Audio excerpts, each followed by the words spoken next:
The first thing I heard wasn't music, it wasn't laughter, it was a whisper sharp, deliberate, meant to cut. Why would she show up dressed like that? I didn't turn around. I didn't need to. I felt it. The judgment. The amusement. The quiet cruelty that only comes when people think they're above you. I stood at the entrance of the ballroom, fingers curled around a gift bag that suddenly felt too light for the weight in my chest. Crystal chandeliers glowed overhead. Champagne flutes clinked. The room shimmered with wealth-polished shoes, tailored suits, dresses that looked like they'd never touched a clearance rack in their lives. And then there was me, simple dress, worn boots, hair tied back like I hadn't spent hours trying to impress anyone. My sister's engagement party, or technically, my future sister-in-law's. Same difference tonight. I was already the outsider. Another whisper floated past me, louder this time. She looks rural. Soft laughter followed. Controlled, practiced, mean. I finally looked up Sloane. Perfect posture. Perfect smile. Perfect life, fat, least from the outside. She leaned toward her bridesmaids, champagne in hand, not even bothering to lower her voice. She wanted me to hear, wanted me to shrink. And for a second, the old reflex kicked in, that familiar urge to apologize, just for existing. But here's what no one in that room knew. Not Sloane, not her parents, not even my own family. 3 years ago, I signed the deed to this hotel. Every chandelier above their heads, every marble tile beneath their feet, every overpriced glass of champagne. Mine. I took a breath, slow, controlled, because real revenge stories don't start with screaming. They start with silence. My name is Bethany Burns. I'm 31, and I grew up in a town so small that everybody knew your mistakes before you made them, especially if you weren't the favorite child. That title belonged to my brother. Always had. Growing up, I was the comparison. He was the achievement. If I tried, he excelled. If I succeeded, he surpassed. So I left. One suitcase. $200.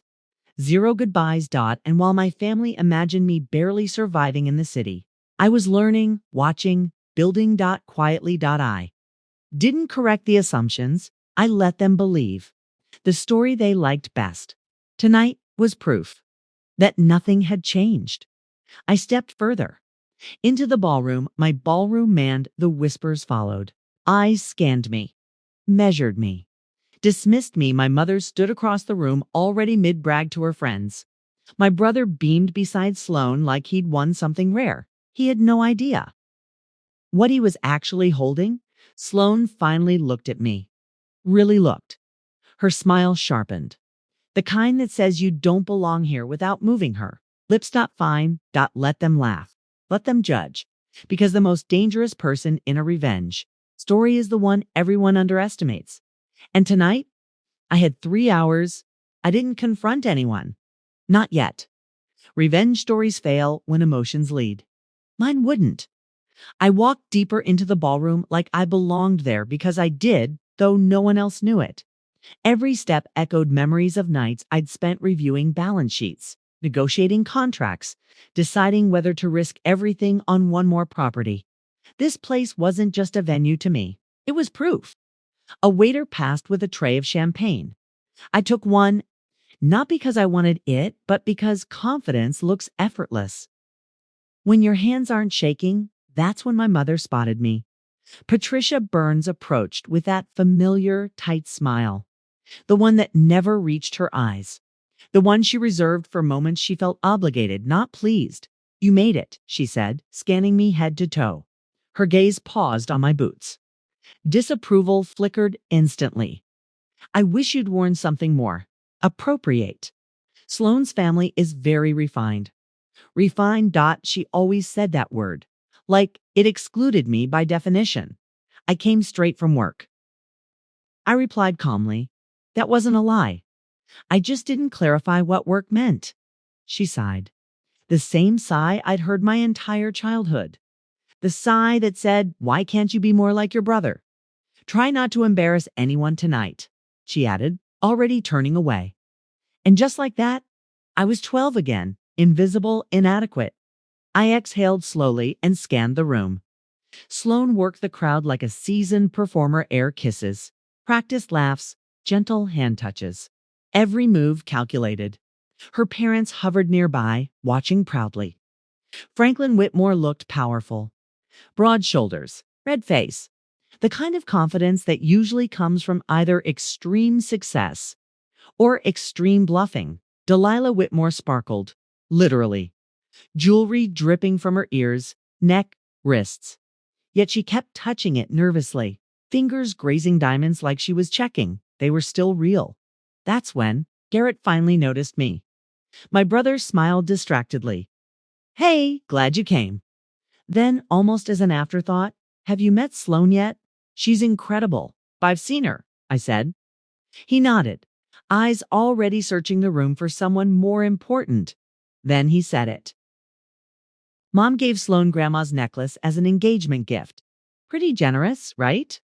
My chest tightened. Grandma's necklace. The antique pendant she promised me.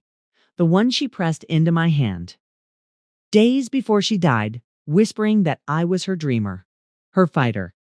I looked across the room. There it was, hanging around Sloane's neck like it had always belonged to her. Something inside me cracked, but quietly. The music swelled. Laughter roared. My pulse thundered louder than the speakers. I excused myself and walked toward the restroom, needing airspace. Control. That's when I heard Franklin Whitmore's voice in the hallway. Urgent, tense. We need this wedding. Hissed into his phone. The Burns family has money. Enough to cover it. He paused. Listened. Just get us through the ceremony. Then he smiled again and returned to the party. I stood frozen. The Burns family has money. No, we didn't. Unless the realization crept in slowly, dangerously, and suddenly. This engagement party felt less like a celebration and more like a setup. That sentence wouldn't leave my head. The Burns family has money. I replayed Franklin Whitmore's words as I walked back into the ballroom, my face calm while my thoughts raced. Because I knew every detail of my family's finances. I knew them better than they knew themselves. There was no hidden fortune, no secret investments, no pile of money waiting to be unlocked, except one thing, me, for 4 years. I had been sending money home anonymously. Mortgage payments, medical bills, utility balances magically disappearing before they became emergencies. I never signed my name, never took credit. I didn't want gratitude. I wanted distance. But distance creates assumptions. And my mother, my proud, status-obsessed mother must have filled in the blanks the only way. She knew how Garrett got, of course. She believed her golden son was the one quietly saving the family. Of course, she bragged. She always did. To neighbors, to friends, to anyone who would listen. Which meant the Whitmores had been listening too. I looked back at Sloane, at the way her eyes tracked conversations like transactions, at the hunger behind her smile. This wasn't love. It was leverage. My pulse slowed not from fear, but clarity. This engagement wasn't romantic. It was strategic. And my brother had no idea he was being used as a financial lifeboat. I needed proof. I slipped toward the service corridor, where the noise faded into a distant hum. That's when I saw Wesley, my general manager, coordinating staff with his clipboard tucked under one arm. Our eyes met. He gave a barely perceptible nod. Professional, respectful. Just how I trained my people. I approached him casually, like a guest who'd taken a wrong turn. Wes Bethany, he corrected himself quickly when I raised an eyebrow. Everything okay? Not exactly, I murmured. I need background on the Whitmore family. Business records? Debt? Anything public? He didn't ask questions. He never did. Just nodded once and pulled out his phone. I'll see what I can find. Back in the ballroom, Sloane intercepted me. She glided over, all silk and smiles, linking her arm through mine as if we were sisters. Let's talk, she said sweetly. Just us. She guided me to a quiet corner near the restrooms. The moment we were out of earshot, her expression changed cold, calculated, cruel. I know about you, she said softly. Sending money home every month. Playing the generous daughter. I said nothing. She tilted her head. What I don't understand is why someone who can barely afford rent would do that. Unless you're trying to buy love. Her eyes narrowed. Pathetic. She leaned closer. Garrett told me everything. How jealous you are. How the family only tolerates you. Then she smiled again, the sharpest one yet. Honestly, it would be better if you stayed away. No one would miss you. She patted my arm and walked off. I stood there, unmoving. She thought I was broke. She thought Garrett was rich. She thought she was in control. That's when Wesley returned. His face was pale. Bethany, he whispered, handing me a folder. You need to see this. Inside were court filings, financial audits, investigation notices. The Whitmores weren't just struggling. They were under federal investigation. This wasn't an engagement. It was an escape plan. And suddenly, the silence of the room felt like the calm before a very public storm. Didn't open the folder right away. I walked straight past the ballroom. Doors, past the laughter, past the champagne. Fountain and ice sculptures and carefully curated lies I needed. Space, privacy, control. The parking garage echoed with the hum of engines and the distant thud of music above. Fluorescent lights flickered as I leaned against my car and finally opened the folder, and that's when everything clicked. The wit. Moores weren't wealthy. They were drowning. Page. After page detailed a financial disaster hidden behind designer suits and diamonds, shell companies, inflated property values, investors paid with other investors' money, a Ponzi scheme dressed up as a real estate empire. 6 months from collapse, federal auditors circling. Criminal charges pending. This wedding wasn't about love, it was about survival. Marry into a stable family, borrow credibility, buy time. I closed the folder slowly because the worst part wasn't what they were doing, it was who they were doing it to. Garrett. My brother had no idea he was being positioned as their shield, their excuse, their soft landing when everything burned, and my parents. They'd be collateral damage unless I stopped it. I returned to the ballroom with a different posture, straighter, calmer. The way you walk when you already know the ending. Sloane laughed loudly at something her father said. Delilah adjusted her necklace, my necklace again and again. Franklin scanned the room like a man counting exits. I watched them the way predators watch prey. Because once you see the truth, you can't unsee it. My mother pulled me aside again, whispering sharply. Try to blend in, she hissed. You're drawing attention. I almost laughed. Garrett approached moments later, flushed with pride and champagne.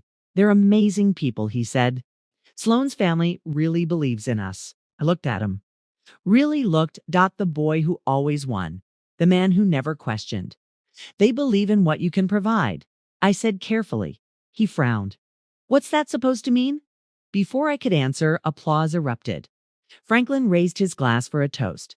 He spoke about unity, about family, about building something together. Every word was a lie wrapped in silk. I scanned the room and caught Wesley's eye. He gave a subtle nod. Everything was ready. Because here's the thing about revenge stories. The most powerful move isn't exposure, it's timing. And tonight, timing was on my side. I walked to the bar and ordered another drink, letting the tension stretch. Letting the Whitmores relax. Letting them believe the trap had already closed around Garrett. Sloane glanced at me. Again dismissive, confident. She still thought I was nothing. And that was perfect, because in just a little while, the venue manager was going to whisper my name. And when that happened, everything would go silent. The toast ended to thunderous applause. Glasses clinked. Smiles widened. The Whitmores basked in it like People who thought they'd already won. I checked my watch. 10 minutes. That's how long it takes for confidence to turn into carelessness. Sloan drifted back to her friends. Laughter loud, posture relaxed. Delilah finally stopped touching her jewelry. Franklin loosened his tie. They thought the danger had passed. That's when Wesley moved. He crossed the ballroom calmly, clipboard in hand, the way managers do when something minor needs attention. Guests barely noticed him. Why would they? Staff are invisible till they're not. He stopped beside Sloan. He leaned in and whispered my name. Not loud, not dramatic, just enough. Ms. Burns. Sloan. Froze. The smile stayed on her face, but her eyes shifted, sharp, searching, confused. She laughed awkwardly. I think you're mistaken. Wesley didn't smile. I'm not. Heads turned. Franklin noticed first. He stepped closer, brows furrowing. Delilah followed, sensing something wrong before understanding what it was. Wesley raised his voice just enough. Ms. Bethany Burns is requesting a private word. Silence rippled outward. My mother stiffened. Garrett frowned. Guests exchanged glances. Sloane's face drained of color. You said your name was, she whispered. I took one step forward. Bethany, I said. Calm, clear. Wesley straightened. Owner of the Monarch Hotel. The room went quiet in the way rooms only do when something irreversible has happened. Franklin laughed too fast. That's funny. It's not. Wesley replied evenly. She signed the deed 3 years ago. Every eye turned to me. I felt it, the shift. The recalculation. My mother's mouth fell open. Garrett stared like he was seeing me for the first time. Sloane's hand tightened around her champagne glass. You're lying. Sloane snapped. Wesley handed her a document. She didn't take it. Franklin did. And as he read, his face collapsed. Because now he knew. They hadn't married into money. They'd walked straight into the lion's den. I stepped closer. You should also know, I added quietly, that any future events at this venue will require full financial transparency. Franklin swallowed. Delilah whispered, Franklin. Guests leaned in. Phones came out. Whispers multiplied. Sloane finally found her voice. This doesn't change anything. But it already had, because, in revenge stories, the moment of truth isn't loud. It's when the liars realize they've lost control. And they had. I turned to Garrett. After tonight, I said gently, you deserve to know who you're marrying. His eyes flicked between Sloane and her parents, and for the first time in his life, he hesitated. The hesitation was small, but it was everything. Garrett looked at Sloane like he was seeing the seams in a perfect costume. Her hand tightened around his arm, nails pressing in just enough to hurt. A silent warning. Garrett, she laughed nervously. This is ridiculous. She's doing this for attention. I didn't interrupt. Revenge stories aren't about proving yourself. They're about letting the truth speak. Franklin cleared his throat, forcing a chuckle that fooled no one. There's been a misunderstanding. Business paperwork can be confusing. Not this confusing, Wesley said calmly. Federal investigations tend to be very clear. That word federal hit the room like a dropped glass. Delilah's face went white. She grabbed Franklin's arm, whispering furiously. Guests edged closer, curiosity overpowering politeness. My mother stepped toward me, her voice shaking. Bethany, what is going on? I met her eyes. The money you thought Garrett was sending, it was me. The silence deepened. For 4 years, I continued. I paid the mortgage, the bills, Dad's surgery.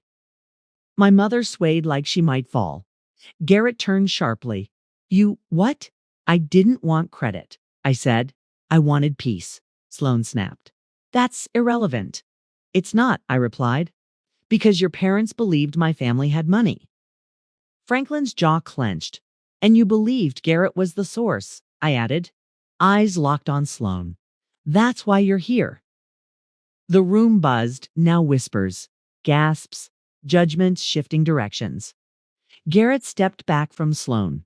Just a step. But it broke something. Is this true? He asked her. About the investigation. Sloane didn't answer immediately. That told him everything. Franklin rushed in. Son, this is private. Don't call him that, I said quietly. Franklin stopped. Garrett continued. They needed this wedding. Not for love, for cover. Sloane's mask cracked. Fine, she snapped. Yes, things are complicated. But we would have figured it out by draining my family. I asked. Daughter's silence was loud. Garrett exhaled sharply, running a hand through his hair. You let me propose without telling me any of this. You wouldn't have understood, she said coldly. That was the moment he took another step back. My mother started crying softly. Years of misplaced pride collapsing in real time. Franklin looked around, realizing the room had turned on them. Investors? Business associates? People who suddenly didn't want to be seen standing too close. This party is over, Wesley announced professionally. For legal reasons, we'll need the Whitmore family to vacate the premises. Gasps. Sloane laughed hysterically. You can't do this. I can, I said. And I am. Security appeared polite but firm. Delilah clutched her necklace. I stepped forward and gently removed it from her neck. That was promised to me. I said, tonight, I'm keeping my promises. Sloane stared at me with pure hatred, but hatred is powerless without leverage. They were escorted out. The doors closed, and for the first time that night, the room breathed. Garrett turned to me, voice barely above a whisper.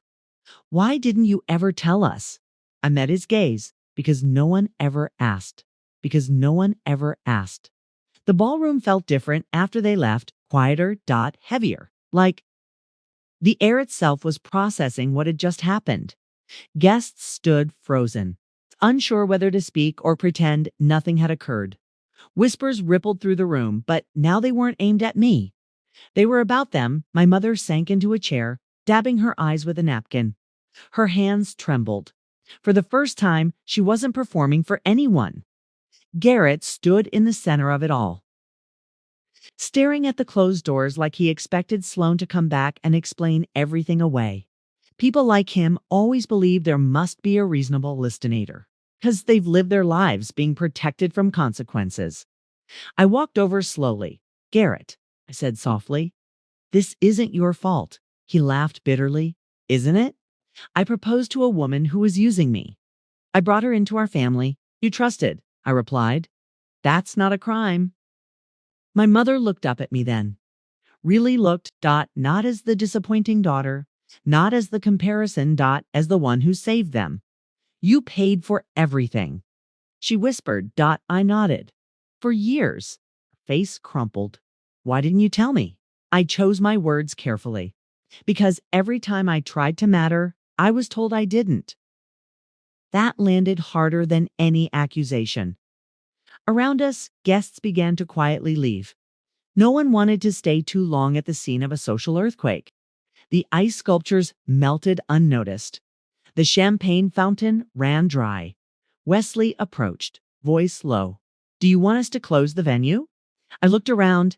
At my family, at the wreckage. Yes, I said. Give us the room. Within minutes, the staff cleared out with professional efficiency. What had been a spectacle became something intimate, real. Garrett sat down heavily. She knew about the money. She assumed. I corrected. Because Mom told everyone you were taking care of the family. My mother flinched. I was proud, she said quietly. I thought you'd finally become everything. She stopped, finally hearing herself, and I never once wondered how it was actually happening. She finished. Silence stretched between us. Then Garrett turned to me. I said terrible things about you to her. I know, I replied. He winced. How, she told me. I said simply. Tonight? He closed his eyes. I'm sorry. It wasn't dramatic, it wasn't perfect, but it was real. My mother stood slowly and walked toward me. Her voice shook. Your grandmother was right about you. I raised an eyebrow. She said you were the fighter, Mom continued. I didn't listen. That admission cost her something. I could see it. I don't expect forgiveness, she added, but I want to try. I nodded once. That's all I ever wanted. Outside, police lights flashed briefly, Whitmore elated. Not us. The consequences were already catching up to them. Revenge stories usually end with applause, with humiliation, with cheers. This one ended with something. Quieter. Truth. And as I looked around my hotel, realized something important. I didn't need their approval anymore. I never had. The ballroom was almost empty now. The lights felt softer without an audience. No whispers, no judgment, just the quiet aftermath of truth finally exposed. I stood near the window, watching the city glow outside, cars moving, lives continuing, completely unaware that a carefully constructed lie had collapsed inside these walls. Garrett joined me, hands in his pockets. I don't know who I am without all of this, he admitted. I nodded. That's the part nobody talks about. When the illusion breaks, you're left with yourself. He swallowed. I spent my whole life trying to live up to what everyone thought I was. So did I said. I just did it in silence. He looked at me then, not as competition, not as an afterthought, as an equal. My mother approached slowly. I canceled the wedding, she said, and I told the Whitmores not to contact us again. That's wise, I replied. She hesitated. I was cruel to you. Wasn't dramatic. No excuses. No deflection, just truth. I know, I said gently. She nodded, tears in her eyes. If you're willing, I'd like to start over. I considered it. Revenge stories don't always end with forgiveness, but sometimes growth is the sharpest consequence of all. We'll take it one step at a time. I said. Her shoulders sagged with relief. Wesley returned with final paperwork. Everything's secure. No press. No leaks. Thank you, I said. As he walked away, Garrett shook his head. All this time, you owned the ground we were standing on. I smiled faintly, and nobody noticed. That was the point, because real power doesn't announce itself. It waits. I picked up my grandmother's necklace from my purse and fastened it around my neck. It felt like closure, like coming full circle. As we prepared to leave, Garrett stopped me. Bethany, I'm proud of you. Those words, so simple, hit harder than applause ever could. Outside, the night air was cool, clean, honest, Sloane's laughter was gone. The Whitmore's illusion was shattered. And my family finally saw me not as the country girl, not as the disappointment, but as the woman who built everything they stood on. And here's the truth. No one tells you about revenge stories. The real victory isn't watching others fall. It's standing tall when the noise finally fades. Knowing you never needed their approval to begin with, because the quietest person in the room is often the one who owns it.